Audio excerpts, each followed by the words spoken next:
እንዴት ቢንቁነ ነው ግን የቃሪያ እምነት ከአባት የጓሮ የሚቆረጥ ቃሪያ ሰብስቦ እምነት ነው እያለ ሲያበላህ በባዶ ሆድ አሜን ብለህ የምትቀበል እንዴት ቢንቁነ ነው ግን። ስለዚህ አትቅበጡ፣ ስርዓት ያዙ። ሱባኤ በገዳም ያሉ የመነኮሳት የባህታውያን ነው። እናንተ ስራችሁን ስሩ። 9,000 ሰው በጫንቃው የተሸከመውን ነው የምትሰድበው። እንደሚዝናና ሰው አይደለም። ሱት ለብሶ ከረባት አድርጎ የሚዝናና አይደለም። አርቲስት ትዕግስት ግርማና አሁን ላይ ዘፈን ለመስራት ግጥምና ዜማ ተጠናቆ ክሊፕ ሊሰራ እንደሆነ አበሰረችን። ሰላም ጤና ይስጥልኝ፣ እንዴት አላችሁ? እግዚአብሔር የተመሰገነ ይሁን። በሁለት አዳዲስ መረጃዎች ተመልሼ መጣሁ። አንደኛው እንግዲህ አንድ አስተዳዳሪ አባ ብርሃነ ስላሴ የሚባሉ የቤተክርስቲያኗን ሁኔታ አሁን ያለንበትን ቁልጭ አድርገው ይናገራሉ፣ ያናስቃኛቸዋለሁ። ሁለተኛው የምንመለከተው ጉዳይ በጣም ያሳዝናል። በተለይ በዚህ በመቄዶንያ ጋር ተያይዞ አንዳንድ እንካ ሰላምታዎች እየተፈጠሩ እየተመለከትን ነው። እነዚህ እንካ ሰላምታዎች መቆም አለባቸው ብዬ አስባለሁ። ምክንያቱም መልካም የሚሰሩ በጎ የሚሰሩ ሰዎችን የሚያሰንፍና ጎትቶ የሚጥል ነገር ስለሆነ እነዚህ ነገሮች በምንድን ነው ትተን ወደ መልካም ጎን መሸጋገር ያለብን የሚሉ ነገሮችን እንመለከታለን። ይህን ተያይዞ ደግሞ አንድ ምክርም አስቃኛቸዋለሁ። እስከ ፍጻሜ አብራችሁን ቆዩ። ሰሞኑን እየቀዘቀዘ ነውና እስቲ ላይኩን 1000 ሙላ። ግዴላችሁም ሁላችሁም ላይክ አድርጉ። ይህን ቪዲዮ የምትመለከቱ በኮሜንት ሴክሽን ላይ እግዚአብሔር ይመስገን ብላችሁ ጻፉ። ከአስተዳዳሪውን ጀምር ቃላት የለኝም፣ በእውነት ስሙት። ስለዚህ አትቅበጡ፣ ስርዓት ያዙ። ሱባኤ በገዳም ያሉ የመነኮሳት የባህታውያን ነው። እናንተ ስራችሁን ስሩ፣ ትዳራችሁን በአግባቡ ምሩ፣ አስራት በኩራት አውጡ። ይሄ ነው የምዕመናን ድርሻ። ምዕመናን ዘላችሁ ባህታዊ መሆን ትፈልጋላችሁ። ባህታውያኑ ደግሞ ወደ ከተማ ይመጣሉ፣ እናንተ ደግሞ ወደ ገዳም ትሄዳላችሁ። እንዲህ ያለ ዝብርቅርቅ ያለ ጥጋብ ይቅርባችሁ። አትንቀዥቀዡ። ተረጋግታችሁ ቤተክርስቲያን ሳሙ፣ ስጋ ወደሙ ተቀበሉ፣ ለልጆቻችሁ መልካም ወላጆች ሁኑ። ከዚህ ያለፈ ነገር ስንት ሰዎች ናቸው በጤናቸው ሱባኤ ብለው ሄደው ታመው የመጡ የሉ። ሁለተኛ ሚዲያው ሰላማዊውንና መንፈሳዊውን አገልግሎት ተደራሽ ለማድረግ ሚዲያው ጥሩ ነው። ከዛ ውጭ ግን በክፎች እጅ ሲገባ ሚዲያው በዚህ ቦታ ውሸታቸው ጸበል ፈለቀ ተንጋግቶ መሄድ፣ እዚህ ቦታ መስቀል ከሰማይ ወረደ ተንጋግቶ መሄድ፣ እዚህ ቦታ ታቦት ቆመ ተንጋግቶ መሄድ። ምልክት ፈላጊ ትውልድ የት ልደርሱ ነው? እንደዛ አይደለም። በያላችሁበት አጥቢያ ተረጋግታችሁ ጸንታችሁ ቁሙ። ለነጋዴዎች አትጋለጡ። ነጋዴዎች የመጀመሪያ ገንዘባችሁን ይቀሟችኋል፣ ከዛ ጤናችሁን ያሳጧችኋል፣ እዛ ትዳራችሁንም ያፋቷችኋል። እና እባካችሁ በያላችሁበት አጥቢያ ይቀደሳል፣ ይወደሳል። እለት እለት ትምህርት ይሰጣል። አስቀድሱ፣ ቁረቡ፣ ትምህርት ስሙ፣ ንስሐ ግቡ፣ ትዳራችሁን በአግባቡ ምሩ፣ ስራችሁን ስሩ፣ አስራተ ኩራት አውጡ። የምዕመናን ድርሻ ይሄ ነው። አባቴ ዘላችሁ በማታውቁት እንዴ እልም ያለ በረሃ ብዙ አጋንንት በሚንቀሳቀስበት ሂደህ በየትኛው ጸሎት ልትታገለው ነው? በየትኛው አቅምህ ልትመልሰው ነው? ራስህን አታጋልጥ። የኔ ንስሐ ልጅ እዚህ አዲስ አበባ ነው የምትኖር። በሚዲያ ሲነገር ሰማች። እንደዚህ ያለ ቦታ፣ እንደዚህ ያለ እምነት፣ እንደዚህ ያለ ሲባል ሰማች። ለኔ ሳትነግር ሄደች። የሆነ ነገር ሰጧት፣ በላች። ባፍንጫዋ ደም እየወረደ ጭካኔያቸው በሽታው እየወጣ ነው። እልል በሉ ያስብሏቸዋል። ተዝለፍልፋ ስትወድቅ ሆስፒታል ወሰዷት። 3 ከረጢት ደም ወስዳ ነው የተረፈች። ጉበቷን ብጥስጥስ አድርጎ ጥሏት ያበሏት ነገር። እንደዚህ ያሉ ጨካኝ አረመኔዎች፣ ወመኔ ወጠምሻ፣ ግማሹ ቆብ ለብሶ ግማሹ ቲሸርት ለብሶ። ስለዚህ አትታለሉ፣ አትሸወዱ። አባቴ ተረጋግታችሁ ቁሙ። ብዙ ሰው ታማሚ ሆኗል። በየቤቱ ያለ ጉድ አባት ናቸው ብዬ አስገብቼ መተት አርገውብኝ የማይል ጉድ አለ እንዴ! ከጸበል ሄጄ ተዋውቄ ያመጣሁት ሰው እንዲህ አረገብኝ የማይል ጉድ አለ እንዴ? ስለዚህ ኢትዮጵያውያን ኦርቶዶክሳውያን ይሄ መልእክት የምትሰሙት ሁሉ ባልተሰጣችሁ ነገር በማታውቁት ጉዳይ በማይገባችሁና በማያገባችሁ ነገር እግራችሁን አታንሱ፣ አርፋችሁ ቁጭ በሉ። እንዴት ቢንቁነ ነው ግን የቃሪያ እምነት ከአባቴ ጓሮ የሚቆረጥ ቃሪያ ሰብስቦ እምነት ነው እያለ ሲያበላህ በባዶ ሆድ አሜን ብለህ የምትቀበል። በነገራችን እኚህ ማለት የለጋሃር መካነ ሰማዕታት ቅዱስ ቂርቆስ ቤተክርስቲያን አስተዳዳሪ ናቸው የሚናገሩት። ስለ ቃሪያ እምነቱ በደንብ ይናገሩ ስማቸው። እንዴት ቢንቁነ ነው ግን የቃሪያ እምነት ከአባቴ ጓሮ የሚቆረጥ ቃሪያ ሰብስቦ እምነት ነው እያለ ሲያበላህ በባዶ ሆድ አሜን ብለህ የምትቀበል። እንዴት ቢንቁነ ነው ግን የቃሪያ እምነት የሰናፍጭ እምነት። ይሄ ንቀት እኮ ነው። ቤተክርስቲያኒቱን ማቃለል፣ ህዝቡን መናቅ፣ ምንም አያውቅም አያነብም ንቀት እኮ ነው። ይሄ ነውር እኮ ነው በጣም። ቃሪያ ከአባቴ ማሳ እኮ ነው የሚበቅለው። ሰናፍጭ፣ ማር፣ ቅቤ እነዚህ እኮ ስርዓተ ምግቦች ናቸው፣ ከሃይማኖት ጋር የማይገናኙ እምነት እያሉ ሲሰጡ። ዳቦ እንዲህ አርገው ይከምሩና መስቀል መሃል ላይ አርገው እግዚኦ እያሉ ይዞራሉ። ደግሞ ይሄ ሁሉ ማታለያ፣ የህዝቡን ስነ ልቦና ቶርች ማድረጊያ። አስቀድሰህ የተቀደሰበትን ጸበል የታጠነበትን ማይጠንት ተቀብተህ ቤትህን አትገባም። እምነት ካለህ አትድንም። ለዛ ነው ብዙ ሰዎች 6 ወር፣ ዓመት፣ 5 ዓመት ጸበል ይቀመጣሉ፣ አይድኑም። ጸበል ቀድተው ዘው ይመጡና ሰፈር ውስጥ ለታመመ ሰው ይሰጡታል፣ ይድናል ሰፈር ውስጥ ያለው ሰው። እና ይሄ ትልቅ ንቀት ነው። ለኦርቶዶክሳውያን ትልቅ ንቀት ነው። ለቤተ ክርስቲያን ትልቅ ማዋረድ ነው። ከስርዓት የወጣ ያፈነገጠ በባዶ ሆድ አይደለም ቃሪያ ከእንጀራ ጋር ተበልቶም ጨጓራሚያም ይመስለኛል ያቃጥላል። እና አክሱም ጽዮን እንደዛ አይደለችም፣ ደብረ ዳሞ እንደዛ አይደለም፣ ደብረ ሊባኖስ እንደዛ አይደለም፣ ዝቋላም እንደዛ አይደለም። እነዚህን ጉደኞች ከየት ነው ያመጣብን እግዚአብሔር? አትጋለጡ፣ ራሳችሁን ጠብቁ። ከእግዚአብሔርም ከሰውም ሳትሆኑ ትቀራላችሁ። ይሄ ባለ ትዳር በትዳሩ ቢኖር ምን ነበረበት? ሱባኤ ልገባ ነው ብሎ ሄደ በየተራ፣ እሷም ትሄዳለች እሱም ይሄዳል። አጋንንት ተገለጠለት። ሚስትህ የወለደቻቸው ካንተ አይደለም ነው ያለው። እንደመጣ ሚስቱን ምን እንዳላት መምህር ነግረዋቸዋል። እየነገረቻቸው ተውኝ፣ ይሄ ሰው ተቀይሮብኛል ይቅርብኝ እያለች ነው። ገልግለው አስገብተው በጥይት ገደላት። የሱባኤው ውጤት እንግዲህ ይሄ ነው የሆነው። ያለ አቅማችሁ ያለ ችሎታችሁ እንደዛ ያለ ፈተና ውስጥ አትጋለጡ። በልክና በስርዓት ኑሩ። አሁን እኛ አባት ላይ ምን ይጨመራል? እንግዲህ አባ ብርሃነ ስላሴ ይባላሉ።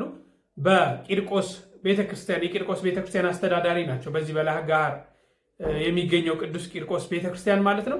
እውነታውን ነው ያፈረጡት። በቃ ዝም ብለን ነው እኛ ሆይ ሆይ ሆይ በተባለበት ቦታ ሁሉ የምንሄደው። እምነታችን እንኳን ያድን እንደሚያድነን አናውቅ። ባለንበት ደብር ጸንተን መቆየት አንወድም። አንድ ባህታዊ የሆነ ቦታ መጡ ሲባል ግር፣ የሆነ ጸበል የሆነ ቦታ ሆነ ሲባል ግር። ለቢዝነስ እየተሰራ እንደሆነ እየገባን አይደለም። ጸንቶ አይቆይም። እኔ ለምሳሌ ልግለጥላችሁ። በአዲስ አበባ ቃጥላ ማርያም ተብሎ 24 ሰዓት ጸበል ማጥመቅ፣ ከሌሊቱ 6 ሰዓት ጀምሮ እስከ ምሽት 12 ሰዓት ድረስ ጸበል። ዛሬ አንድ ሰው የለም። ስውሯ ማርያም ተብሎ ያ ሁሉ ዛሬ ምን ያህል ሰው ነው ያለው? ኩክየለሽ ማርያም ተብሎ ያ ሁሉ ዛሬ ምን ያህል ሰው ነው ያለው? ይሄ አይደለም። እግዚአብሔር ሆይታን አይወድም። ባለንበት ቆመን በእምነታችን ከጸናን ያድነናል። ካመንን ማለት ነው። በየቦታው በሮጥን አይደለም። አዎ ገዳማት መሄድ አለብን፣ አንሂድ እያልኩ አይደለም። የቦታውን ቃል ኪዳን እናገኛለን። ገዳማት ስንጓዝ፣ ገዳማት ስንሄድ፣ ለበረከት ስንሄድ የቦታውን ቃል ኪዳን እናገኛለን። ኩክየለሽ ያለችው፣ ጻድቃኔ ያለችው፣ አክሱም ያለችው፣ ግሸን ያለችው ማርያም፣ እናንተም ደብር በየአካባቢያችሁ ያለው በእመቤታችን ስም የተሰየመው ማርያም ቤተክርስቲያን አንድ ነው። ግሸን የምታድነው ማርያም እዚህም ታድናለች። ቃጥላ ማርያም የምታድነው ማርያም ሌላም ቦታ ታድናለች፣ ታማልዳለች። ስለዚህ ባህታውያን እየተባሉ እነዚህ ሐሰተኞችን እየተከተል አሁን ይባስ ተብሎ የቃሪያ እምነት ብሎ መጣ፣ የሰናፍጭ እምነት ተብሎ መጣ። የሰናፍጭ ቅንጣት ታህል እምነት ቢኖራችሁ የሚለውን እምነት አደረጉት። ሰናፍጩን እንዴት አያቃጥልም እንዴ? እና ትክክለኛው ይሄ ነገር ነው። እባካችሁ አንጃጃል። እስከ መቼ እንደምንጃጃል አላውቅም። እንግዲህ ብዙ ጊዜ ተነጋግረናል። እግዚአብሔር ለሁላችን ማስተዋሉን ያድል። ወደ መቄዶንያ እንለፍ። ይህንን ከሰላምታዎች ማስቆም አለብን ብዬ አስባለሁ። ሁላችንም የድርሻችን ልንወጣ ይገባል። ከሁሉ በፊት እማሆይን ስሟቸው እስቲ። 9,000 ሰው በጫንቃው የተሸከመውን ነው የምትሰድበው። እንደሚዝናና ሰው አይደለም። ሱት ለብሶ ከረባት አድርጎ የሚዝናና አይደለም። እያነከሰ በአንድ እግሩ እያነከሰ የሰው ግንባር የሰው ፊት እየገረፈው ለህዝብ ብሎ ነው። ቁጭ በእንኳን ምግብ ሲበላ አላየነውም። እኛን ነው የሚረዳው። መጸዳዳት የማይችሉ አሉ፣ ቁርቶ መጉረስ የማይችሉ አሉ። እነሱን ሁሉ ገላጥቦ ምግብ አጉርሶ ተንከባክቦ ነው የያዘን። ገብረ ሕይወትን እየሰደበ ነው እንዲዘጋበኛ።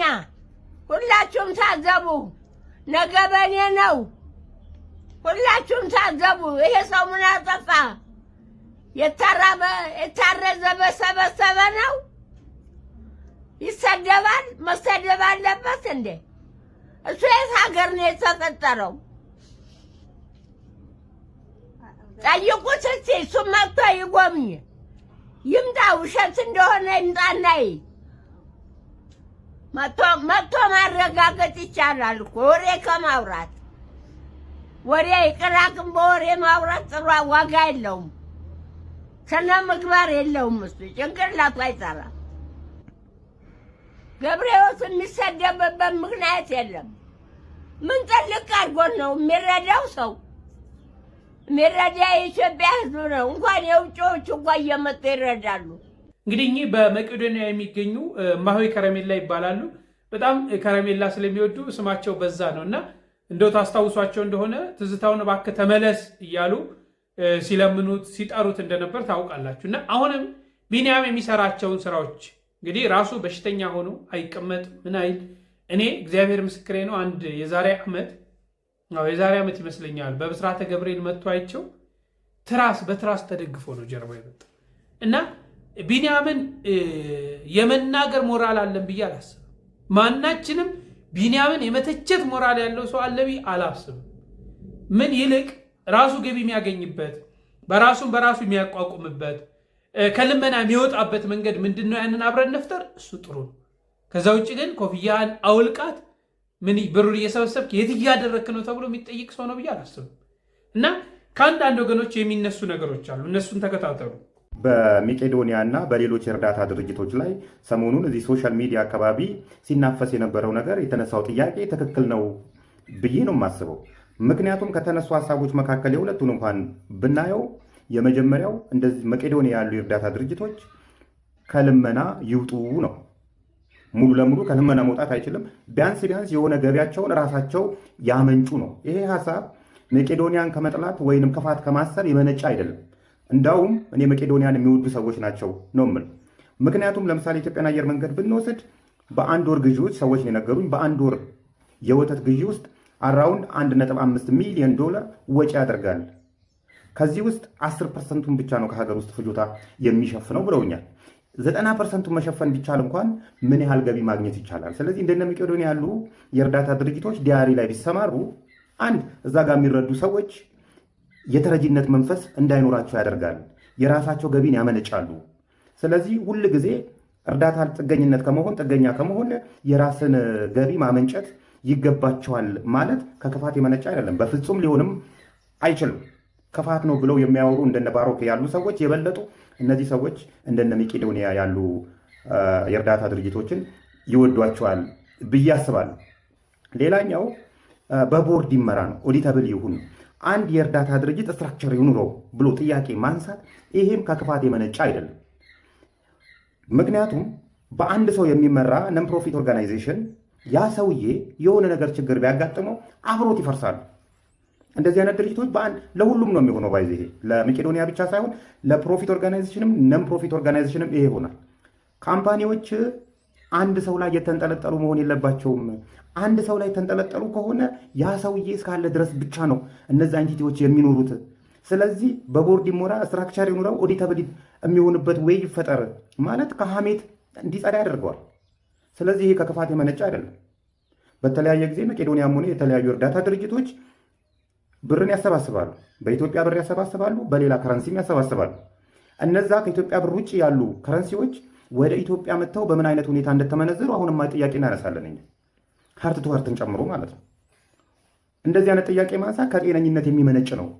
እንደ ባሩክ ያሉ ሰዎች የገቢ ምንጫቸው ቤተክርስቲያን ላይ ጠግቶ ነው። ቢኮዝ ኢየሱስ አጎታቸው ነው ይመስላቸው። ከአጎታቸው ቤት ደግሞ ደስ ያላቸውን ነገር የማንሳት መብት አለን ብሎ ያስባሉ። ስለዚህ እንደዚህ ስትራክቸር ያለውና በዲሲፕሊን የሚመራ ኢንቲቲ ይፈጠር በሚባልበት ሰዓት መጀመሪያ የሚቃወሙት እነሱ ናቸው። ቢኮዝ ጥቅማቸውን ያሳጣቸዋል። የእርዳታ ድርጅቶች ብቻ ሳይሆን እነዚህ የሃይማኖት ተቋማት አሁንም በተለያየ ጊዜ እርዳታ እያሰባሰቡ ነው። ድሮም እንደንቱ በእርዳታ ነው እየኖሩ ያሉት። ነገር ግን ኦዲተብል አይደሉም። ድሮ ሌብነቱ የተጧጧፈ ስላልሆነ የእግዚአብሔር ፍራቻ አለባቸው ስለሚባል፣ አሁን ላይ ግን እንደሱ አይደለም። ስለዚህ የሃይማኖት ተቋማት ጭምር የገንዘብ ፍሰታቸው ኦዲተብል ሊደረግ ይገባል ካለን እነ ባሮክ መጥተው አይ ኢየሱስ ነው ኦዲተራችን ይሉናል። ቢኮዝ ሌብነቱ ስለሚመቻቸው ማለት ነው። ይህን ሐሳብ ያነሳችሁ ሰዎች እውነት በግሌ ክብር አለኝ። ለምንድን ነው መሬት ላይ ያለውን እውነታ መካድ የፈለከው? ለምንድን ነው በዚህ ልክ አስመስላችሁ መውጣትን ምርጫችሁ ያደረጋችሁት? እውነት ዶክተር ቢንያም ላይና መቄዶንያ ላይ ሲነሳ የነበረው ጥያቄ ይህ ነው ወይ? አንተ ባቀረብከው ፖላይት ሆነ ባቀረብከው ልክ ነው ወይ? መቄዶንያ ላይ ጥያቄ ማንሳት አትችሉም፣ ቢንያም ላይ ሐሳብ መሰንዘር አትችሉም ያለ አካል አለ ወይ? አለ። ነገር ግን እነዚህ ቪዲዮዎች ምስክር ናቸው። እስቲ እንስማቸው።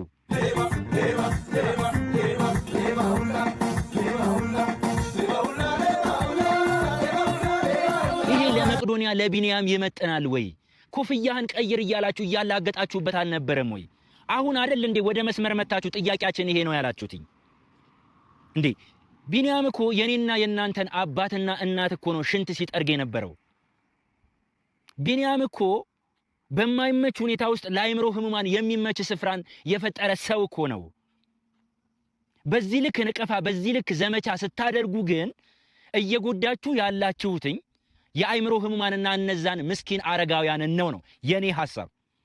ነገር ግን መቃወም አንተ ባቀረብከው ልክ ከሆነ ግን የሁሉም ሰው ጥያቄ ዶክተር ቢንያም መቄዶንያ ያምርት፣ መቄዶንያ የራሱን የሆነ ነገር ይክፈት ለምትሉ ሰዎች ግን ይህንን መልስ በጨዋነት መልሶላችኋል። ስሙት።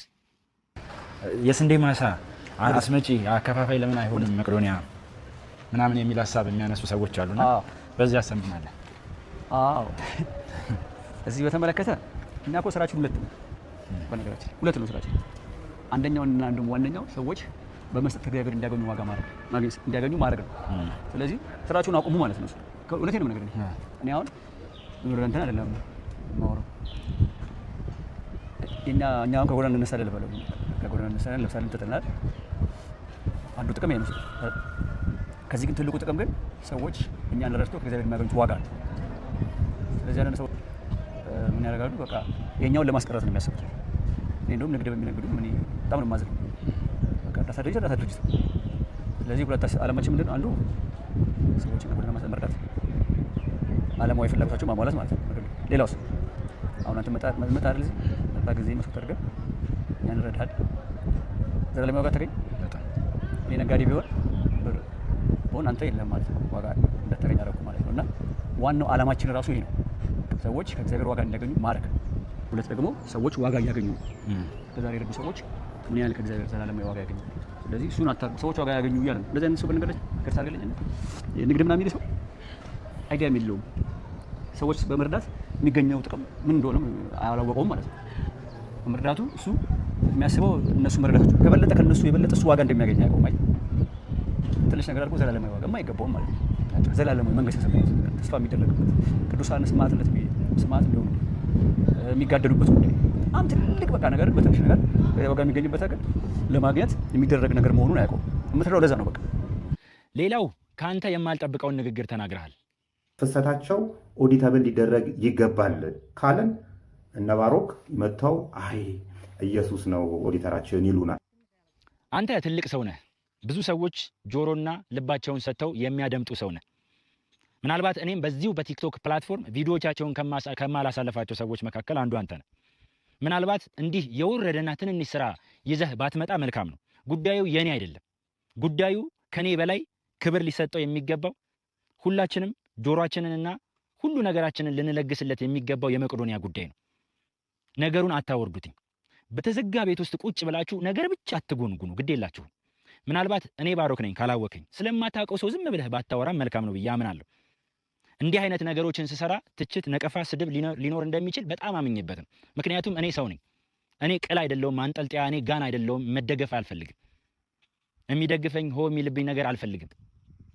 አየህ፣ ብቻዬን መቆም እችላለሁ።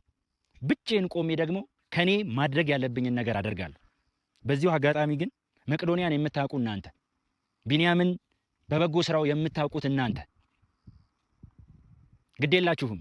ምናልባት ቢንያም ሲሞት ከዚህ ዓለም ወደማያልፈው ዓለም ሲሄድ ታለቅሱ ይሆናል። ፕሮፋይል አድርጋችሁት የኔ ጌታ የኔ አባት ትሉት ይሆናል። ግዴላችሁም። የእናንተን እውነት ዛሬ ወታችሁ ብቻችሁን ቆማችሁ መስክሩ። ሰደባችሁት አሉ፣ አንቋሸሻችሁት አሉ፣ የጨርቅ ኮፍያውን ተጠቅማችሁ ተሳለቃችሁበት አሉ። አው ልክ ናችሁ። አታዩትም? በጣም ደልቦ በጣም ተስማምቶት።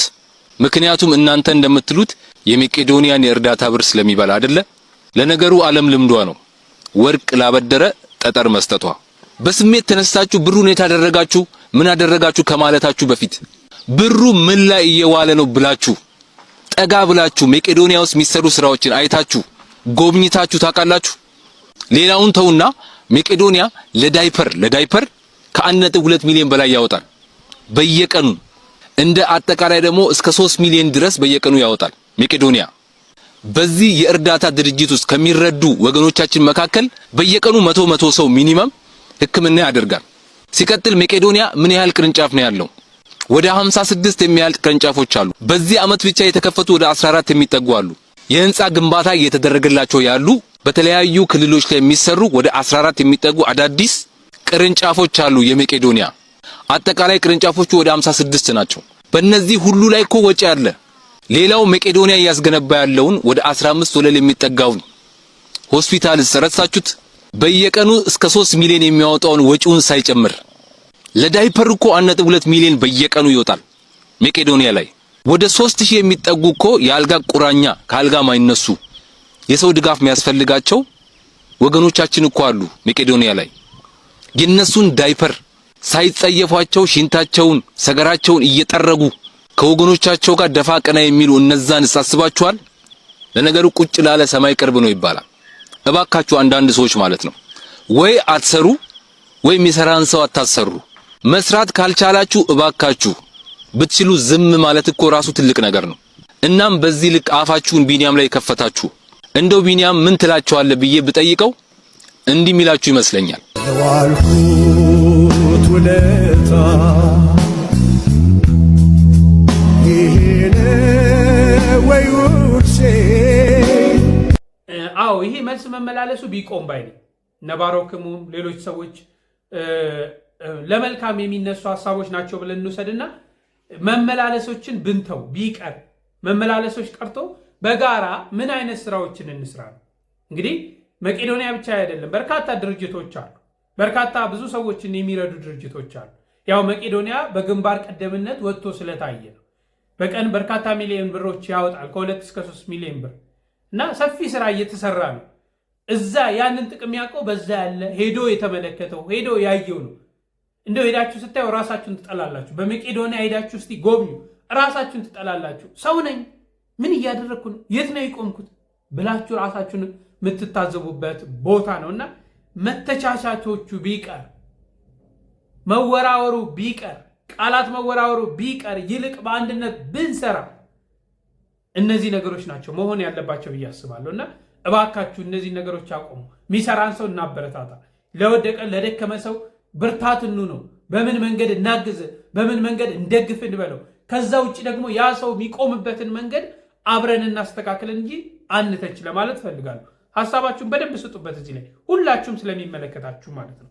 ሌላው በመጨረሻ ማስቀኛቸው አርቲስቷን ነው። እንግዲህ እስቲ ስሙት። አርቲስት ትዕግስት ግርማ አድናቂ ነኝ። በተለይም የመድረክ ትወናም በጣም ነው የሚገርመኝ። ባይሰጠችውን ቃለ መጠይቅ ተመለከትኩኝ። የእውነት ለመናገር መጀመሪያ ድምፃዊት እንደነበረች አላውቅም ነበረ። ነገር ግን ስለ ድምፃዊነቷ ስትናገር ሰማሁኝ። እስካሁን የወጣ ሙዚቃ ባይኖራትም አሪፍ ድምፃዊ እንደሆነች ተናገረች እና አሁን ላይ ዘፈን ለመስራት ግጥምና ዜማ ተጠናቆ ክሊፕ ሊሰራ እንደሆነ አበሰረችን። እውነት ለመናገር ቲጂ በየገዳማቱ ስትሄድ በቤተ ክርስቲያን ጉዳዮች ላይ ስትሳተፍ ሳይ ከመዝፈን ይልቅ ብትዘምር እመርጣለሁ።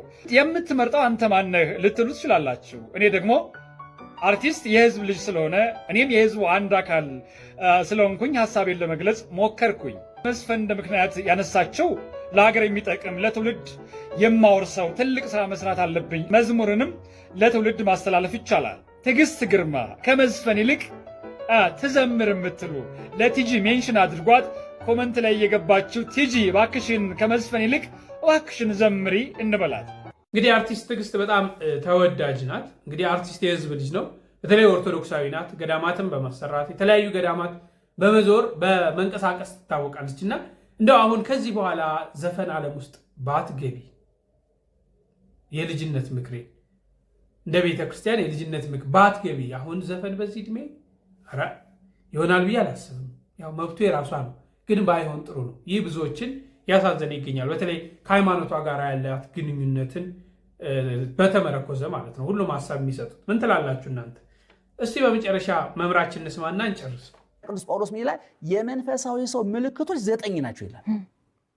እነዚህ 9 ነገሮች ምንድን ናቸው ይልና አንደኛ ፍቅር፣ ሁለተኛ ደስታ፣ ሶስተኛ ሰላም፣ አራተኛ ትዕግስት፣ አምስተኛ ቸርነት፣ ስድስተኛ በጎነት፣ ሰባተኛ የዋህነት፣ ስምንተኛ እምነት፣ ዘጠነኛ ራስን መግዛት።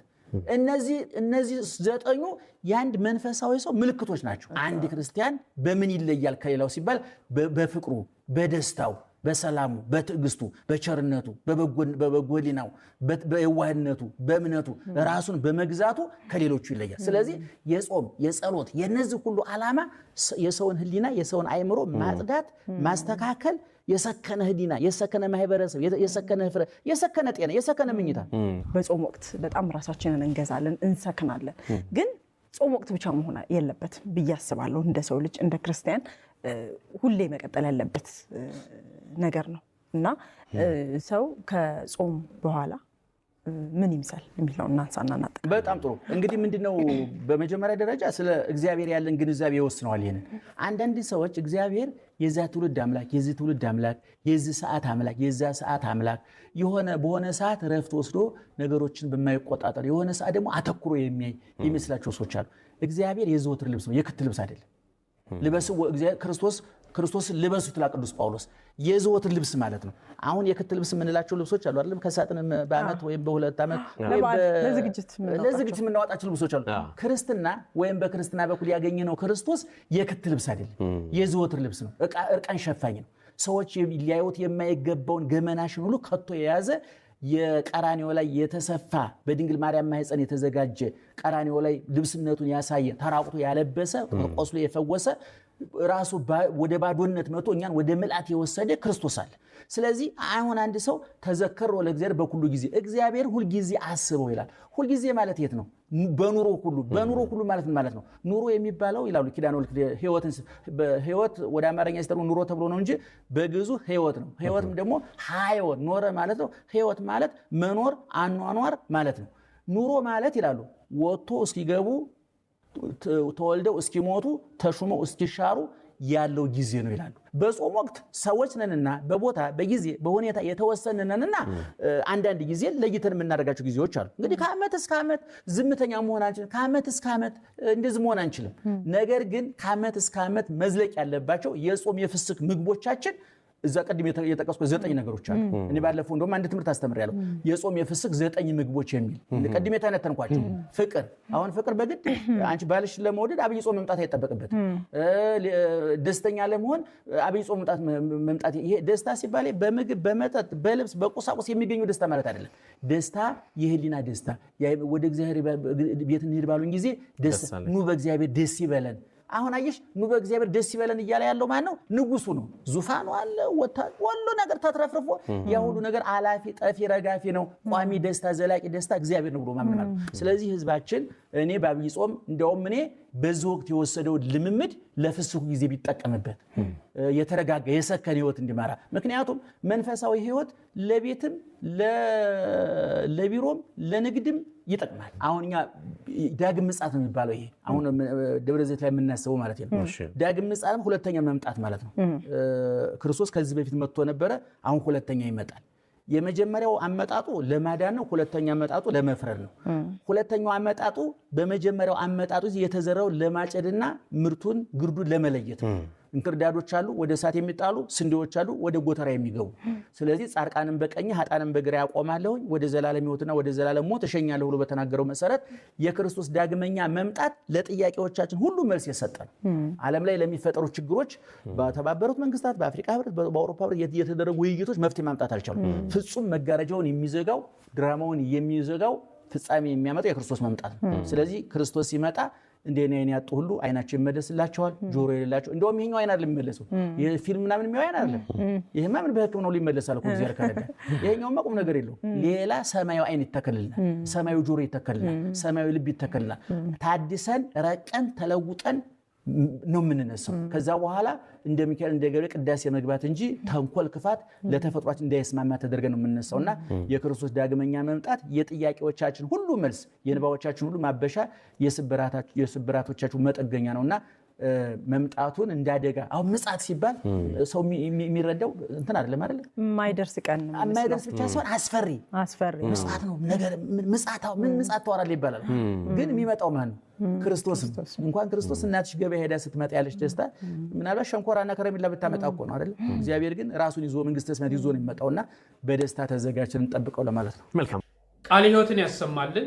መምህራችንን ድቤ ከጤና ይስጥልን። እኛም በሰማነው 30-60 ዓመት ያማሩ ፍሬዎችን ለማፍራት ያብቃን እላለሁ።